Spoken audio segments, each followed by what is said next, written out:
पश्चिम बंगाल के गरीब परिवारों के लिए भी केंद्र की भाजपा सरकार ने 45 लाख 45 लाख घर हमने स्वीकृत किए हैं।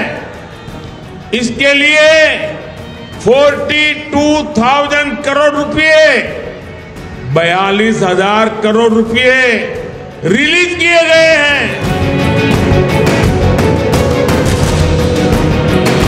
বাংলার মাটিতে দাঁড়িয়ে আবাস যোজনা প্রকল্পে কোটি কোটি টাকা দেওয়ার কথা বলেছেন প্রধানমন্ত্রী, কিন্তু কেন্দ্রের টাকা বাংলার মানুষের কাছে এসে পৌঁছেছে কি? বাংলার ছন্নছাড়া বসবাসের ছবি দেখে তা তো মনে হচ্ছে না মোটেই। উদাহরণ হিসেবে তুলে ধরা যেতেই পারে দক্ষিণ 24 পরগনার বাসন্তীর উত্তর মোকামবেড়িয়া গ্রাম পঞ্চায়েত এলাকার ছবি। মাথার উপর ছাদ বলতে ভরসা শুধুই ত্রিপল।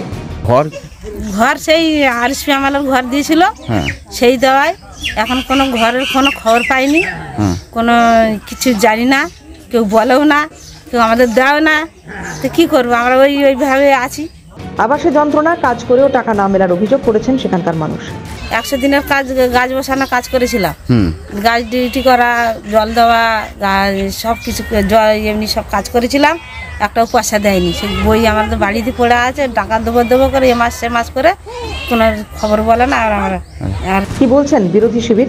পরিকল্পনা ছিল, সেই ঘরে দেখা গিয়েছিল প্রচুর তৃণমূল কংগ্রেসের কাছের মানুষ ঘর পেয়েছে, পরিবার পরিজনও ঘর পেয়েছে, কিন্তু গরিব মানুষ সেই ঘর পায়নি। বহু মানুষের ঘরের নাম ছিল কিন্তু অ্যাকাউন্ট ছিল তৃণমূল কংগ্রেসের নেতাদের। সেই কারণে এই সমস্ত দুর্নীতি হওয়ার কারণে সেই আবাস প্লাস ঘর এখন বন্ধ রাখা হয়েছে সঠিক তথ্য না নেওয়া পর্যন্ত।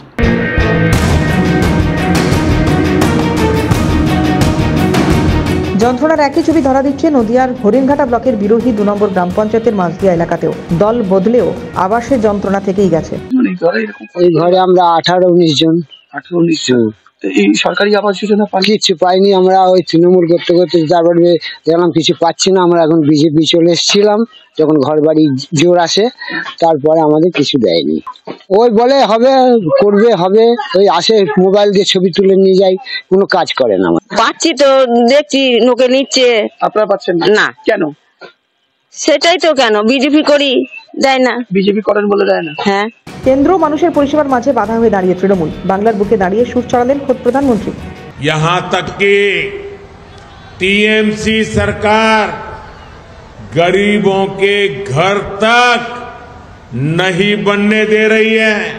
इन बंगाल में राज्य सरकार गरीबों के घर बनाने के लिए तेजी से काम नहीं कर रही, अड़ंगे डाल रही है, रुकावटें पैदा कर रही है।